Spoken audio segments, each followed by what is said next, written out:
Hello, good evening, kids. How are you? So, we are in the third session of our revision class.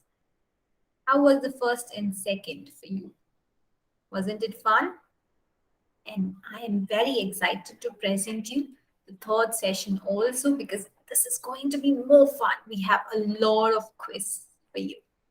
Okay, so are you ready for it? Are you all pumped up? So, shall we start? Yes. So, I'm Sumita Arun from SUVY Classes, and I welcome you all to the all-in-one program. And we are in the third session of our revision class. So why don't we start our class? So I present you my screen, and let's see what do we have for today.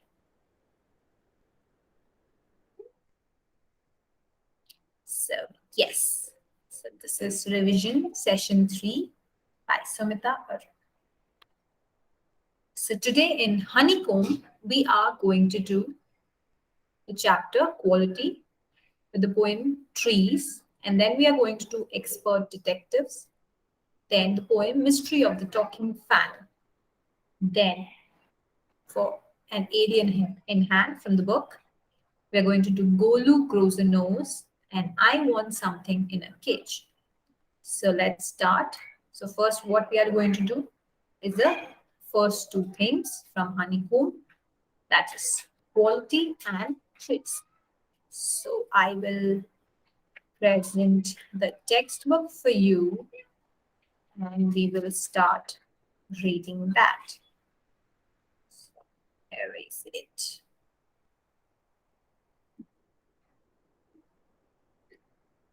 Yes, so this is the text. I hope it's visible to you and I hope you remember the lesson that you had done in class already, but we will still read it on and we will try and recollect whatever was done in your classes in school, also what you must have studied for your exams, right? So let's start.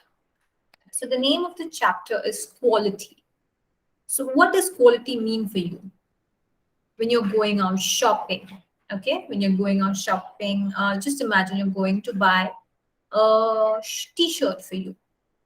What is it that really comes to your mind when you're buying it? The look, yes, how it feels for you. So all that matters with the quality of the material. So in the same way, things that we wear or that we use, we often go with the quality. So this is also about a story about how quality matters, but sometimes people just ignore it with what is convenient and easy to get. Yes, and also cheap. What is cheap? So let's see a story about a shoemaker whose name was Mr. Gessler. So he could be called a perfect artist, because he used to make the best pair of boots, and his boots were never failed to fit. So this is about his story, how he started, not how he started, but how he tried to keep his business, and he truly was an artist. Yes. So let's start.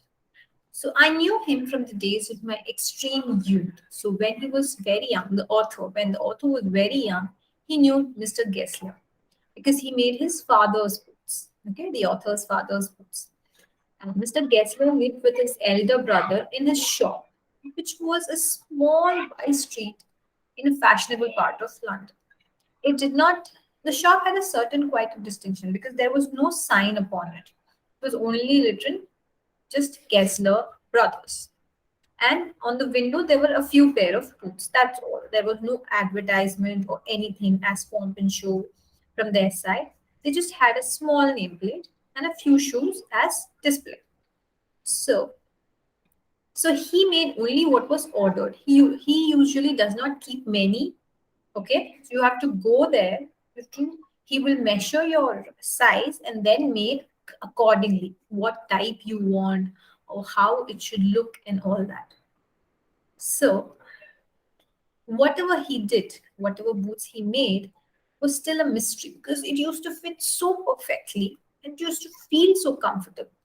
So it was a mystery for the author always, because how could someone be so good at his work, right? He can make some of the other mistakes, but Mr. Gessler was so perfect with his work. So one day, I mean, the first time maybe when he went there, so he asked Mr. Gessler, "Isn't it awfully hard to do this job?" Okay. So what Mr. Gessler replied was, "It is an art." Okay. See, the way Mr. Gessler used to say is also a little different accent. You see, it's German. So see how Mr. Gessler used to say, "It is an art." Okay. So it was not possible to go to him very often. So once he's made a shoes for you, a boots for you, you wouldn't be going again frequently because those shoes lasted for a long time. Okay. So once when you buy a shoe and it stays for 2 to 3 years and it fits so well, you wouldn't go and buy a new one, right? So you will only go to him occasionally, once after many years. Okay. So one day, I mean, yeah, so how he describes going into that shop is as if you're entering a church. So you have to sit in a wooden chair and you wait. Okay. And then comes guttural sound. That is a harsh sound with a tip tap of his slippers. So he comes down from the stairs and he would stand before you, bend and check your size. So he will ask, what type of boots do you want, and all that. You will get things and he will bring a very great piece for you. He will make that piece. Okay, so he will make it for you. He will ask you some time and then he'll make that thing for you. So he used to take maybe 2 days to get it done. So all this is how he works. So the next morning, the author went to pick up his shoes. So again, he came down with the tip tap of his slippers. And with those boots are like a dream of boots. Okay, so it was like a dream. It used to fit so perfectly. That's why it was mentioned like that. Okay, so uh, one day, the author actually told Mr. Gessler that the last pair of boots had creaked. Creaked in the sense they made some noise. So when you walk, that created a little bit of noise because it weren't of good quality or didn't fit well. So when he said that, Mr. Gessler had a little bit of a disappointment because he used to treat his work so importantly that it could never happen to him. But still, he said, "Bring it to me and I will check. And if I cannot do anything about it, I will take it off your bill. So it will become free for you. I will not pay you. I will not charge you for that shoes if I cannot fix it." So that becomes free. So he was that kind of a businessman. He used to not sell, he used to create that relationship with his customers. Okay. So he used to keep that respect. So, yes, one day, the author went into his shop with one of the boots that he had bought from a large firm, some other firm. In an emergency, he had to buy, and he wore those shoes while going to the shop to buy another one. And Mr. Gessler instantly he found out that these are not my shoes, my boots. You bought it some from somewhere.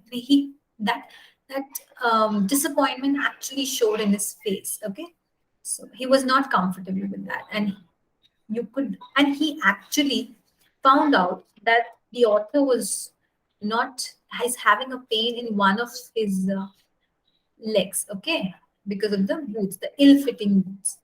So that's what he thought about the big firms. So they don't create that relationship. They are just selling something to just make money.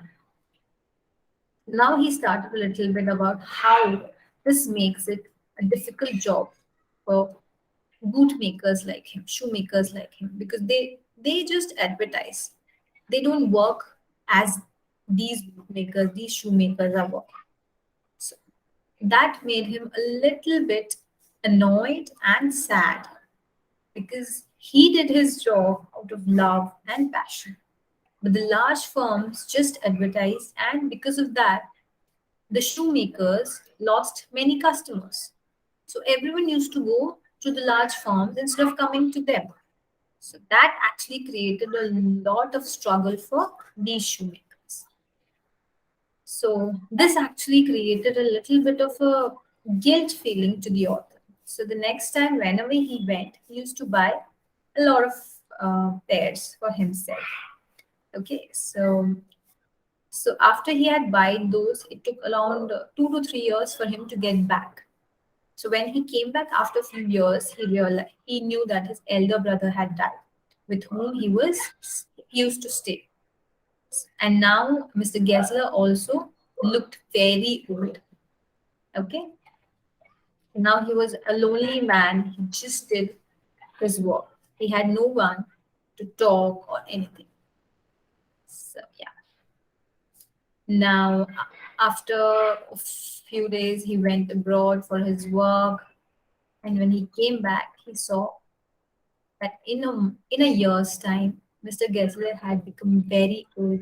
So it's as if he's telling, I left that person when he was 60. When I came back after a year, he looked like he was 75, all pinched and worn out. His skin was all loose. Okay. And he actually didn't remember the author too, because the author was a regular customer, but still Mr.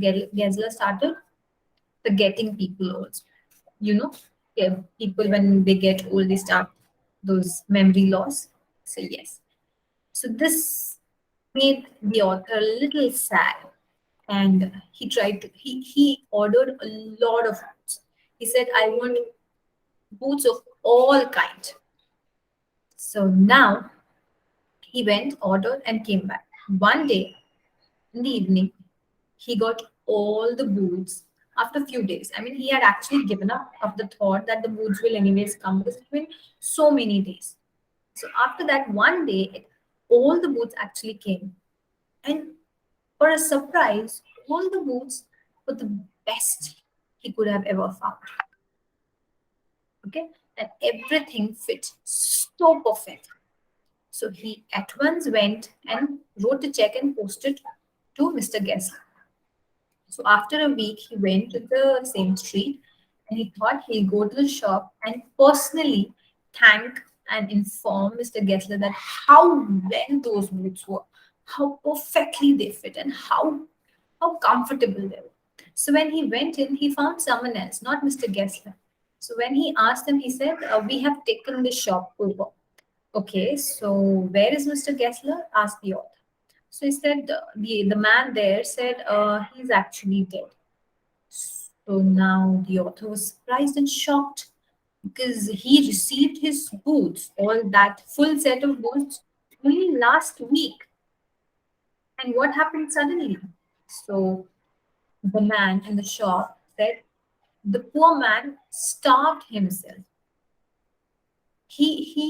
He's actually stopped eating and drinking, and he only used to work on the boots. He had only one thing in his head, to give that order, to complete that order and give it. So that order, you may be remembering, was from the author. You remember the author said, I want boots of all kinds around me, because he really wanted to give Mr. Gessler the business that he's actually worth it. Yes, he didn't feel good about how Mr. Gessler was feeling when he lost all the big offers because of the large firms of advertisement and everything. So now he knew that Mr. Gessler worked so hard. He stopped eating and drinking just to finish that order of the author. And he actually finished it. Yes, he was a great man. He made the best woods in London, but he never competed or never advertised. And so he lost a lot of orders. So this is how his life ended. His life ended in making woods day in and day out. And because he was so attached to his passion, he never used to think of the money. So he made money only to pay his rent and for himself to eat. And no, not even to eat. He actually made money only to buy those leather for the shoes. He never had money for anything else of his own. So that's how good and passionate he was about his work. So till the last minute, he did what he loved. And that's why he's been remembered by the author so much. Yes, wasn't it a great story? So let's now go to the poem, The Trees. So trees are for birds, trees are for children, trees are to make tree houses in. Trees are to swing swings on. Trees are for the wind to blow through. Trees are to hide behind in hide and seek. Trees are to have tea parties under. Trees are for kites to get caught in. Trees are to make cool shade in summer. Trees are to make no shade in winter. Trees are for apples to grow on and pears. Trees are to chop down and call timber. Trees make mothers say, "What a lovely picture to paint." Trees make fathers say, "What a lot of leaves to rake this fall." Yes. So, why do we have trees? So, trees are for birds. They live on trees. And trees are for children. Children love trees. They can play, they can make tree houses. You put swings on trees and you can play hide and seek. So, when the wind blows, the trees start moving.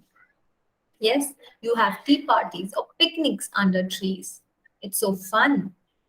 And the kites get stuck in trees when you find a ragged kite. We learned about ragged kite, didn't we?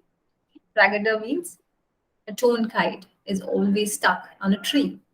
And trees give you shade during the hot sun. When there is hot sun, you really want to stand under a tree and gives you such good shade. And in winter, when there are no leaves on trees, you really love the sun that hits you in winter, right? So trees are also for the fruits that they give us. Maybe be it apple, pears, and trees. When you chop down, you get timber. So you do a lot with trees. Yes, you make paper, you make furniture, and whatnot. And trees, you love to paint trees. The first thing that a child or someone makes is a tree. The easiest thing to make, right? And for that, it's the toughest job to rake this fall. Rake is to clean the area wherever the leaves fall, the dried leaves, you have to clean that part. Yeah, right? So that's whose work is that? Fathers. So trees are something that we are blessed with and we need to take care of it. So why don't we play a quiz? Okay. And then we can continue with the next chapters. So let me just get ready with the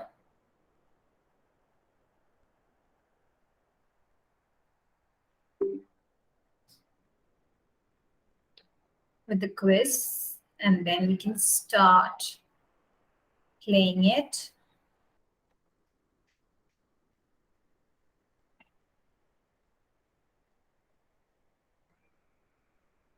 Okay, so I think it's opening up and we can choose this.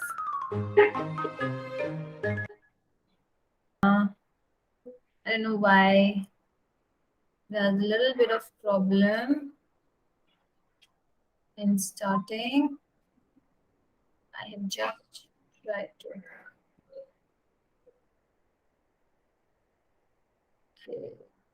Okay, so why don't we?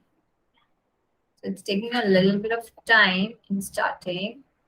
So by then, why don't we continue our reading session? So as soon as this pops up, we'll continue again. Yes. So what we have next is, okay, I will press the PPT for you. Is it visible? So we are done with quality entries. We are about to play the quiz. As soon as it pops up, we will start. Okay. So by then, shall we start reading the expert detectives and mystery of the talking pan? Yes. So why to waste time? And why not we start reading? Yes. With expert detectives. So before we start reading the chapter, we really want to know about the characters in the chapters. There are two people, not actually two, there are many, but the most important two people are Nishad and Maya. So Nishad is a boy of 7. He's 7 years old. He has a nickname 7. Why? Because his name actually means the seventh note of a musical scale. Okay, so someone who knows music or has an idea of it would know that Nishad is the seventh note. So that's why his nickname is also 7 and he's also 7 years old. Okay. So he has his elder sister, Maya, who's 10 years old. They are very curious about one person, Mr. Nath. So he's someone who stays in a colony or a building, and every time, so one day the children's marble roll into Nath's room, and Nishad gets a chance to see him. So he looks very thin. He's a very thin person, and he doesn't have many friends and all. So this is actually tickling those two kids that why is he so different? So they feel he is a criminal. Okay, he also has a scar on his head, and he has no friends. So all this is creating some sort of a doubt in between these kids' minds. So they are the little detectives here and trying to find out what is wrong with Mr. Nath. So Mr. Nath is also their mother. Their mother is a doctor. His mother's patient. Okay. So according to the mother, Mr. Nath is a very polite man. Now let's find out if there is any truth in what the kids think. Okay. So as we walked back towards the clinic, 7 said, he doesn't look anything like a monster, Maya, but did you see how thin he is? He looks very timid, very poor, and can't afford to eat. So what Maya says is he can't be poor if he's crook on the run. So crook on the run is a criminal. Criminal who's just come out, who just ran away from jail, and the police is trying to find out. Okay, so this is what Maya thinks. So he's probably got millions of rupees stashed away somewhere in that room. So he's hidden some millions of rupees somewhere in that room. So he's some kind of a criminal.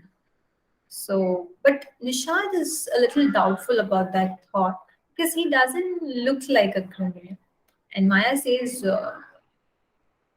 he does look like a criminal. He's certainly not starving. Mr. Mehta told us that Ramesh brings his meal up from the restaurant downstairs. So wherever he's staying, there is a restaurant downstairs. Ramesh, the boy there, the who serves or helps there, he goes and gives meal to that man every day. So it's not obviously not starving. And Nishad was not very happy with that. He was not agreeing. But Maya, Mr. Mehta told us he doesn't work anywhere. So how can he possibly have money to pay for food? Exactly, said Maya. He must have lots of money hidden somewhere, maybe in that trunk in his room. It's probably full of silver and gold jewels. But Nishad was not even agreeing to what Maya was thinking.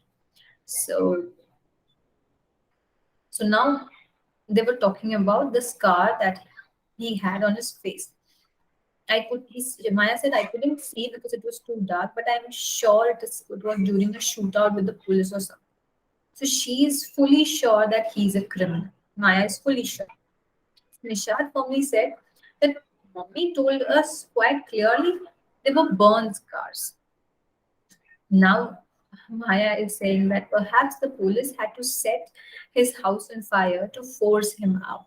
So she is in full mood of stating that Mr. Nath is a criminal and the police, he has ran away from the police and the police is trying to catch him.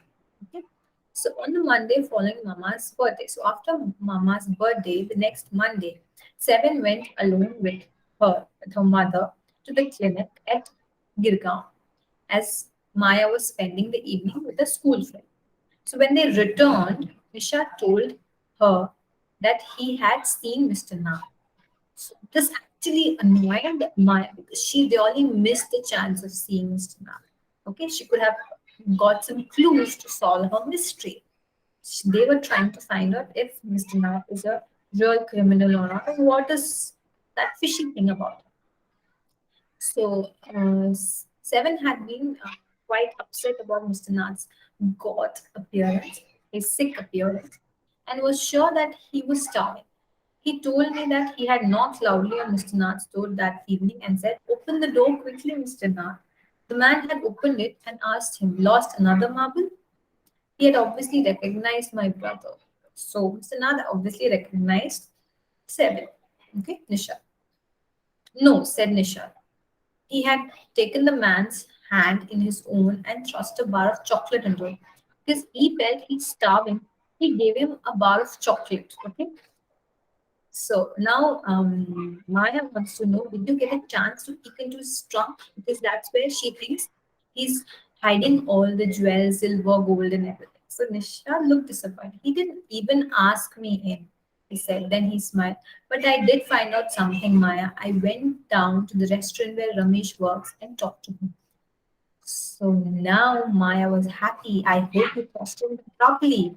So Seven looked pleased. Ramesh told me that he takes two meals for Mr. Nath every morning and evening, and two cups of tea, one in the morning and one in the afternoon. Ramesh says he's not very particular about what he eats. So Mr. Nath eats every day the same food: two chapatis, some dal, and vegetable. Okay, so Mr. Nath pays cash and tips well. So Ramesh told me something very strange. So what was that? Almost every Sunday he carries two lunches to Mr. Nath's food, and the same man is with him each time. He's tall, fair, stout, wears spectacles. Okay. Ramesh says his visitor talks a lot, unlike Mr. Nath, who hardly speaks. So now Maya was happy because there was some progress in their case. So they were these little detectives they're trying to find. So now they got a little bit of facts to get things sorted. Okay. So that they can trap the criminal. So how do you go on, Maya? How can you possibly imagine he's a crook, he's a criminal? He looks so ordinary. So Maya said criminals can look ordinary, you smarty. Did you see the picture of the Hyderabadi housebreaker in the papers yesterday? He looked like any man of the street. Okay. So now Maya was like, criminals also can look same like us, such ordinary people, but there can be crook people in between us also. So the monsoon broke the next day. There were dark clouds, lightning, thunders, and there were floods in the streets with heavy downpours, so heavy rain. So the school was supposed to reopen after summer holidays, but no traffic could move through the flooded roads, so it was an unexpected holiday. Okay, so that day Maya sat down and started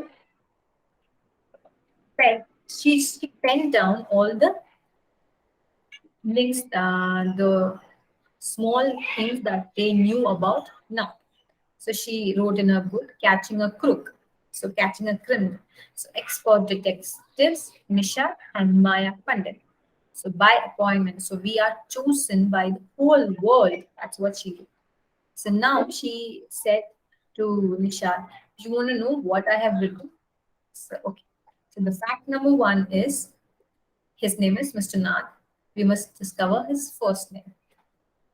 So now Nishad asked, "Do you think that's his real name?" So even she was doubtful, so she put a question mark against that too. Now, fact number two, the tenants at Shankar House, where Mr. Nath used to live, say he's mad, strange, and unfriendly. So now, fact number three is he doesn't talk to anyone and is mannerless. He's very rude to everyone. But then Nisha said, but he did talk to us, Maya, and Mama says he's very polite. So now Maya says he only talked to us because he had to, because he was Mama's patient, so he had to be polite. Now, fact number four is he doesn't receive any letters. He has no one, no friends, and no one to write letters to. So now, fact number five is he's been living in room number 10 of Shankar House for more than a year. And he doesn't work. He sits in his room all day. Now, fact number seven was the kids in Shankar House and even some of the grown-ups are scared of him. So he's that scary a bit. And fact number eight is he has no visitors except for a spectacled, fair, fat man who visits him on Sundays for lunch. And he talks a lot. Yes. So number nine was food and tea are taken to his room by Ramesh from the restaurant downstairs. He doesn't care what he eats, pays his bill immediately, and quits weapon. That ends the list. Okay. So have I forgotten something? She asked. Now, Nishad had obviously not been paying too much attention to the list of facts. All he could say was, poor man, Maya. He must be so lonely if he doesn't have any friends. So Nishad is all interested in how lonely he must be and how he doesn't have any friends. So now Maya is like, yeah, obviously group people don't have any friends. They can't have any friends because when they have friends, they will they will have to share, they will know his secret and he will be caught. So at least he has one friend, one who he meets him on Sunday, said Nisha. Brilliant thought occurred to Maya that time. So now she thinks the man with Mr. Nath is his partner in crime. Okay, so he is the one who brings money to him. He's the partner, so he has all the money, and now he may be giving money to him by coming on Sundays, every Sunday. So, and she is sure that she is right. So, if you insist on calling him a criminal, I don't think I want to discuss anything with you, man. Now, Nishad was angry because he didn't like Mr. Nath to be called a criminal after every day, every time. So, because there was no evidence, no one was sure. He felt he didn't have any friends and he was lonely. He had a little bit of sympathy for him. But Maya was sure that there was something wrong with this man. So he said he can't be such a bad man if he gives Ramesh such generous gifts. So Ramesh probably knows something about his past, so Mr. Nath is driving him to keep quiet. That's what Maya said. So she had the answers to prove it that Mr. Nath was the criminal. So Nishad glared at me with his arms tightly crossed across his chest. So he was totally angry. So now Maya was getting fed up with this. How can we make any progress with our investigation if you take that attitude, Seven? So now Seven, Nishad said, I'll cooperate only if you give up this idea about him being an escaped criminal. You really make me angry. So now she was like, I make you angry? You are the stupid one here. And you are the one who's making me angry. So, what is the point of all these inquiries if he's not a criminal, right? If you think he's a nobody, what's the idea of bothering about him? Please tell me. So Nishad looked thoughtful. I would like to find out why he's so thin and why he's lonely. I want to know why he doesn't have any friends and lives alone. So try to understand, Seven. I told him. If he's lived in Shankar house for a year and hasn't made a single friend, there's something wrong. He's obviously scared that someone will recognize him and give him up to the cops. Maybe no one's tried to make friends with him. That's what Nishant protested. Why should anyone bother? You've seen what a nasty bear he is. Because everyone says he's very rude, so why will anyone try and be his friend? So Nishant said, I don't care. I'm going to try to be his friend. So he's totally interested to making him his friend. So now friends with a criminal, you're crazy. The cops will take you to jail with him. Do you want that to happen? So Nishad merely glared at me and quietly walked out of the room. My theories, Maya's theories seem to have made no impression on him at all. So this is how the case is halting now. Okay. So next, go to the home. Mystery of the talking fan. So once there was a talking fan, electrical his chatter. Why was the talking fan's chatter electrical? Because there were wires stuck and you could feel that sound, key, key, key, key sound. Okay, that was as if some electrical thing was stuck, or there was something that was creating that sound. So I couldn't quite hear what he said, what the fan said. It felt as if they were talking. The fan was talking, but the author, the poet, couldn't make out what he was saying. He tried to make out what it was, as if it was a human. And I hope it doesn't matter, because one day somebody oiled it. Somebody put a little bit oil, and his little whirling motor, okay, oiled that motor, and it was a mystery, and the mystery was spoiled because there was a mystery of what the fan was talking. He was trying to find out. So now, after they had oiled it, the fan now worked as if it worked. It was water. So when the water is flowing, it's so quiet, right? So it worked as if it was water. It was all quiet. Now there was no talking by the fan. Okay, so before we do the previous quiz, why don't we do this one and then go back to the next, because I need to check if that's working fine or not. Are you guys ready? So let's start.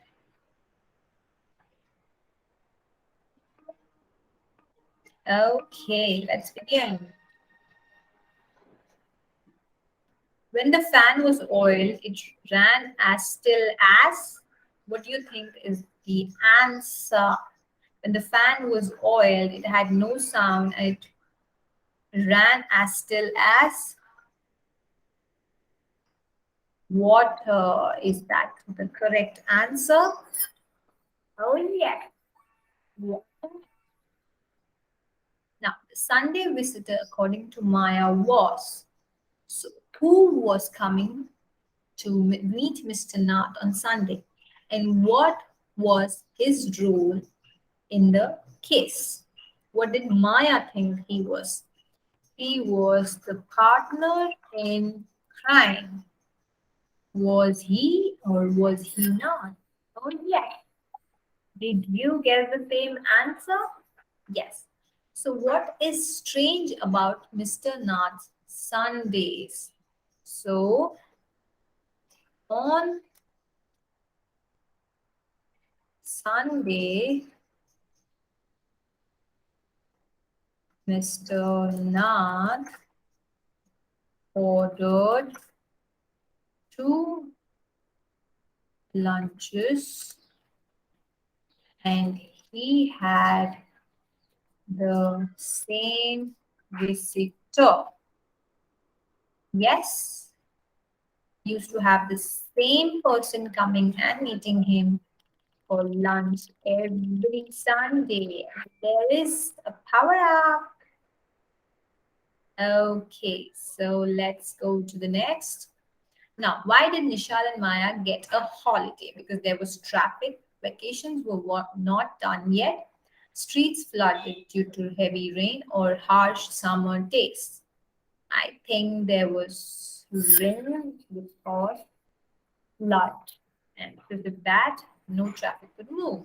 So, what was the mystery that was spoiled in the poem about the talking fan? Or you could say what the fan was talking, wasn't it? That was the mystery that the poet was trying to solve. Okay, so the next question is, why was Nishad called Seven? So because his name meant the seventh note of uh, of music, right? So yes, so that's done. And we have done a good job. Wasn't it fun? Yes. So that was done. And now let's finish the rest of the revision. Okay. Now we have the next two stories, that is Golu grows a nose and I want something in a cage. So why don't we start reading these two chapters? Okay, so I will now share the screen for the chapters. This is Golu grows a nose. So long, long ago, the elephant had no trunk. Okay, so it was about very long ago when the elephants didn't have a trunk. They just had a bulgy nose. Okay, can you see in the picture? This is how the nose were for elephants. So as big as a boot, he would wiggle it from side to side, but couldn't pick up things with it. It was of no use as such. It couldn't pick things or help him do with anything. So there was a baby elephant called Golu. He too had no trunk but a bulgy nose, as small as a small boy. So Golu was full of questions. He asked his tall aunt, the ostrich, "Why don't you ever fly like other birds?" Okay, so he asked the aunt, ostrich aunt, "Why don't you fly like other birds?" Then he asked his tall uncle, "What makes your skin so spotty?" Okay, why are there so many spots? To Uncle Giraffe. So he asked his huge uncle, the hippopotamus, the hippo uncle, "Why are your eyes always so red?" And he asked his hairy uncle, the uncle with lot of hairs, the baboon, "Why do melons taste like melons?" The ostrich, the giraffe, the hippopotamus, and the baboon had no answers to Bolu's questions. Golu is a naughty boy, they said. He asked such difficult questions. Okay, so they have no answers to the questions because even they didn't know the answers. So one day Golu met the myna bird, okay, myna, sitting in the middle of a bush, and he asked, "What does the crocodile have for dinner?"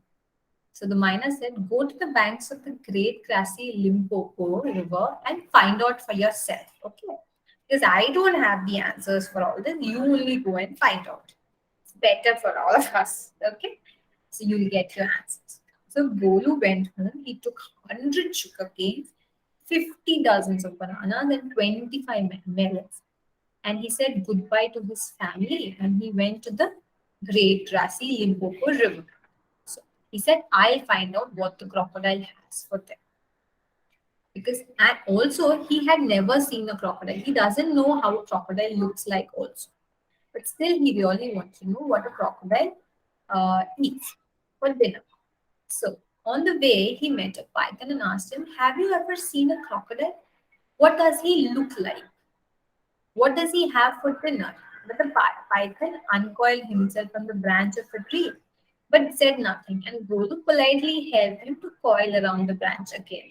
So he was that cute little sweet baby elephant.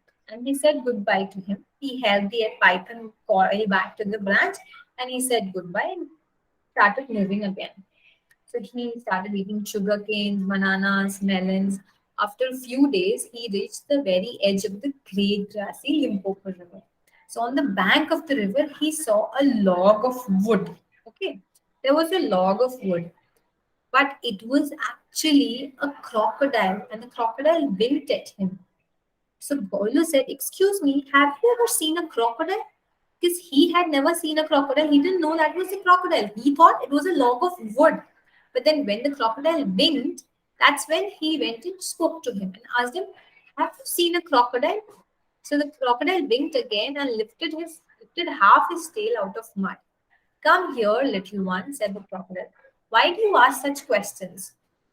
So Golu said, "I want to know." So he said, "Come closer, little one, for I am the crocodile." And he shed his crocodile tears. So, you know, crocodile tears? Crocodile tears are those fake tears, which are not actually from heart. They are like fake tears. So, when someone is just acting up of crying, we say they are shedding crocodile tears. So, he did that to show that he himself was the crocodile. So, Bolu was afraid, but he sat down on the bank. So, you are the very person I was looking for. Please tell me what you have for dinner. So now the crocodile said, "Come here, little one, and I'll whisper the answer to you," said the crocodile. Okay, he said, "Come close to me. I will whisper the answer to your ears." Guru put his head down close to the crocodile's snout. Snout is the mouth. Okay, so he put the head down near the crocodile's snout, and the crocodile caught him by the nose. He caught his boot kind of nose, that small bulgy nose. He caught that nose. So I think, said the crocodile, "today a baby elephant will be my dinner." My God, he was actually fooling him. He wanted to eat the crocodile, and that's why he said, "Come close to me and whisper it in your ears." So the elephant, the baby elephant, was actually getting hurt. He said, "Let me go, Mr. Crocodile." So the python was actually following Bolu, came to the bank and said, "If you do not pull as hard as you can, the crocodile will drag you into the stream and it will eat you up. So don't let yourself go into the stream." So Gulu sat back on his little haunches and pulled and pulled. The crocodile slipped into the water, making it all creamy with great sweeps. So he started sweeping with his tail so that he could go inside the stream. And he was actually pulling also the elephant. Then the python coiled himself round Golu's stomach. Can you see the picture? So the python is all coiled and he's trying to pull Golu. So let's pull harder. He's trying to help Golu come out of, from the crocodile's snatch. Okay. So Golu dug in all his four legs in the mud and pulled. The nose kept on stretching, started becoming long and long. At each pull, the nose grew longer and longer and hurt Golu a lot. So the nose has now 5 feet long. It's like 5 feet, almost my height. The nose. Okay. So at last it was free. Now Gulu sat down with his nose wrapped up in a big banana leaf. It was all paining for him, and he hung it in the great grassy Limpopo River. He put his nose wrapped in the banana leaf and put it in the water to cool. So Gulu sat there for 2 days waiting for his nose to cool down and shrink back. So he wanted the nose to go back. It grew cold. Okay, so it became cold, but it didn't shrink. It was this long, 5 feet long. So at the end of the second day, a fly came and stung Bolu on the shoulder. So Bolu lifted his long nose, and with it, he hit the fly dead. Okay, with the nose. So now the python hissed. Advantage number one, you couldn't have done it with a small nose. Now try and eat a little now. So Bolu put out his trunk and plucked a large bundle of grass, dusted it against his forelegs, and stuffed it into his mouth. So all this he's doing with his trunk. So advantage number two is the python. You couldn't have done it with a small nose. Don't you think the sun is too hot now? So Golu scooped up some mud from the bank and slapped it on his head. So advantage number three is the python. You couldn't have done it with a small nose. So thank you, Mr. Python, said Golu gratefully. I'll remember always, and now I'll go back to my family.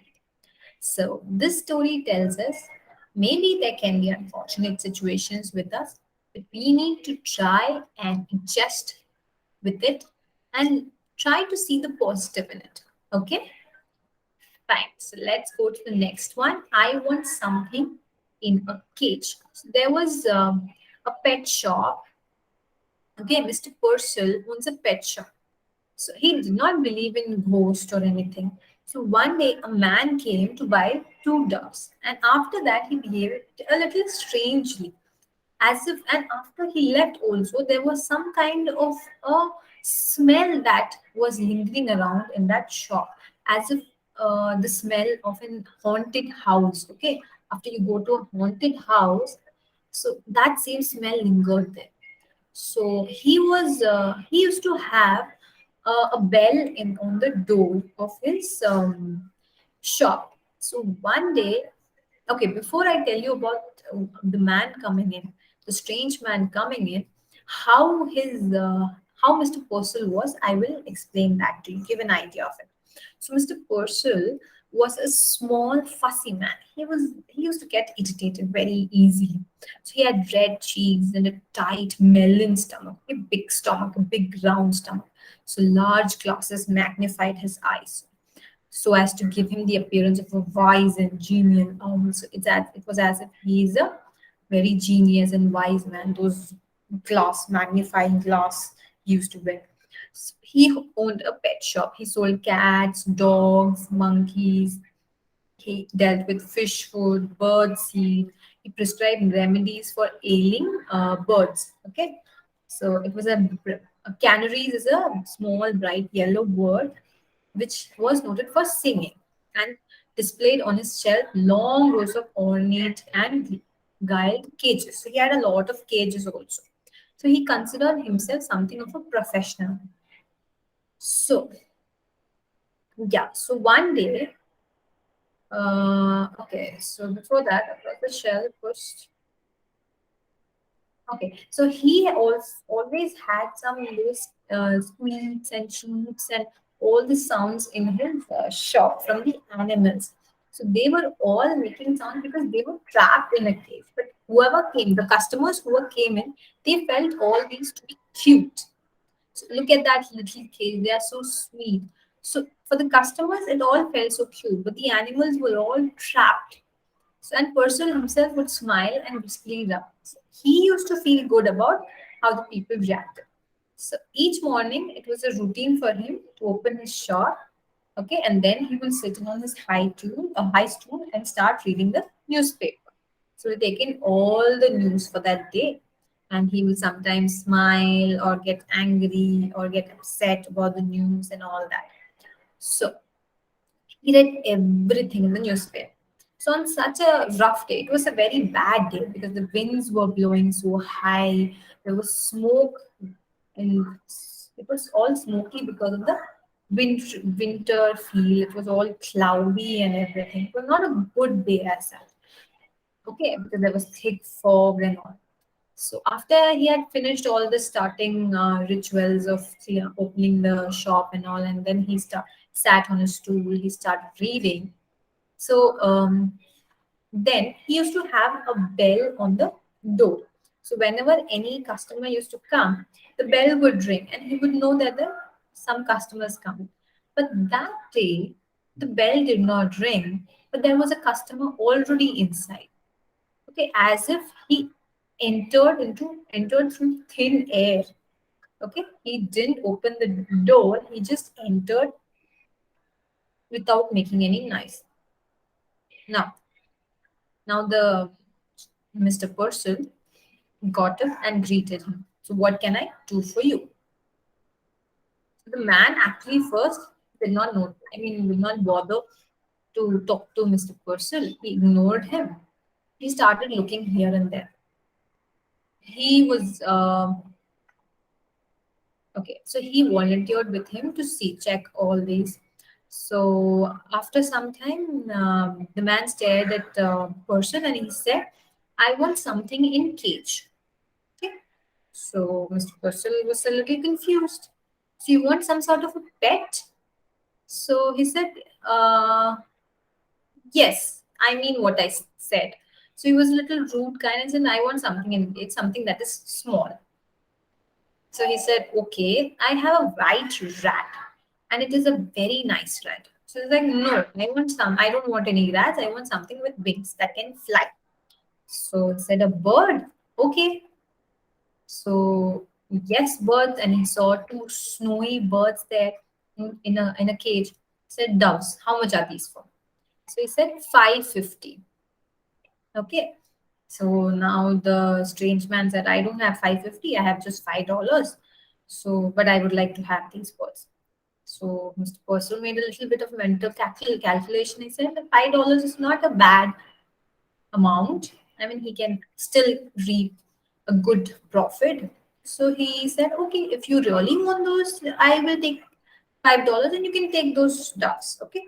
So he said, "Okay, I'll take them." And doesn't it, he asked him, "Doesn't it annoy you sitting here with all these noise?" Like, "What noise? I don't mind these noise." It's like nothing unusual. It's all same. But the strange man was like, "All these animals crying and all, doesn't it actually annoy you? Isn't it a little awkward? So doesn't it drive you crazy having all these caged animals around you?" Like, he did feel the man was a little bit insane, okay, or drunk, but he just let it go. So yeah. So he said, the strange man said, "You know how much time I took to make this $5?" Said, "How much time?" 10 years. Okay, 50 cents a year. I made 50 cents a year. So he said, like, 10 years. That's certainly a long time. Okay, so now he started telling him how to take care of the doves and how to feed them. But the strange man wasn't interested in any of these. He just went outside the window, I mean, through the door. He was holding the cage shoulder high. So he was holding it high inside, outside the shop. And he opened one gate of the cage and the other, and the two doves, he just let them fly. He just let them free. So they rose like a wind-blown balls of fluff and were like lost in smoky gray wintry city. For an instant, the liberator's silent and lifted gaze watched after them. Then he dropped the cage and he shoved both hands deep in his trouser pockets, hunched down his head, and shuffled away. So he just went away. He dropped the cage then and there. He let the birds free and he just started walking. Now the Mr. Purcell was a little confused and he felt a little insulted because he said he really wanted to have those dogs and Mr. Purcell gave him a discount. And now he just went out and let them free. So that discount was for no reason. He kept them in the cage for so long, and this man came, asked for a discount, took out, and just let them free. So that was about the story. Okay, so after the quiz, I will ask you, what do you think about the story? Okay, so wait, let me just present the story to you. No, sorry, the quiz to you. Okay, so let's have this quiz conducted very quickly because we are actually running out of time. I think we need to be quick. Okay. So yes, so it's all started. Attempt. Let's just start. Okay. So, what's the first? Why did Nishat and Maya get a holiday? Did we just play this? I'm so sorry. Just a second. We are on the wrong one. Okay. Yes. So this is the one that we are supposed to play. We are playing the wrong one. Okay. Yeah. So let's just start again.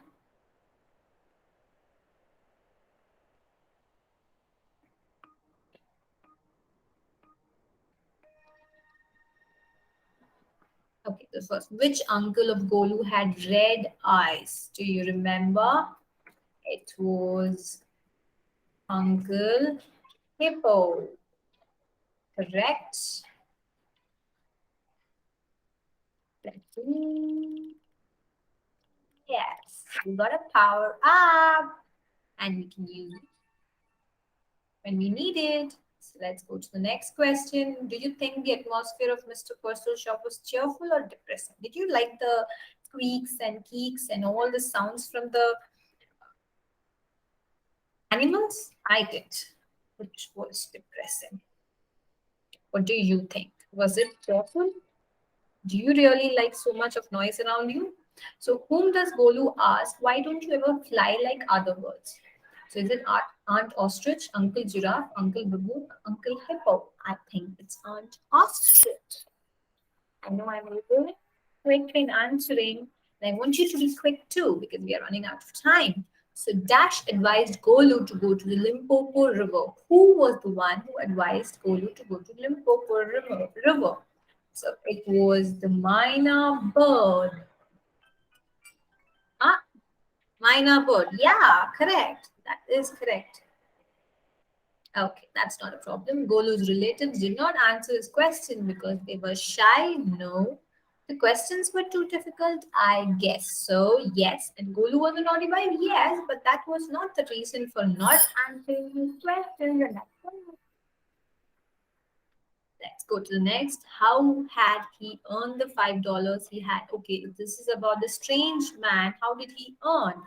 So, he earned, okay, the one thing I did not mention in the story was he earned it in the jail. That's what he said. I will show you the text and let you know what it was written so that I actually missed on letting you know. So what did the stranger want? What did the stranger want to buy from the pet shop? A white rat? Uh-uh. Any pet? Yes. Something in a cage? Yes, exactly. That's what he said. Or two dogs. So he bought two dogs, but he really wanted something in a cage. So we are at the last question. The customer was Dash in the care and feeding of the birds. So was he interested or not interested about knowing how to care and feed the birds? He was not interested. So that is done. Okay, Dash advised Golu to the Limpopo River, Mina, bird, and I think that's it. That is actually correct. It was just about the bird. So not bad. It was a good score. So before we leave, I will just show you the text where you can know where it is about how he got the money. Okay. Okay. One second.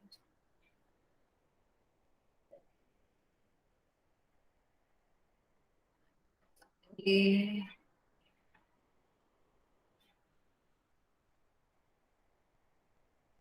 Okay. I'm a little lost about finding it, but I really want you to read the chapter and find it for me and letting me know where was it written about how he got that $5. Please read the chapter and let me know too. Okay, so before we stop, I just want you to see the last thing in the PPT that is about the achievements that you get. So you may encounter many defeats, but that is not what is important. That what is important is how you rise from there and how you can still come out of all these defeats and you know where you stand. Okay, so that you can go jump higher. Okay, so that was for today's class. Let's hope to meet you for the next session. Take care. Bye. See ya.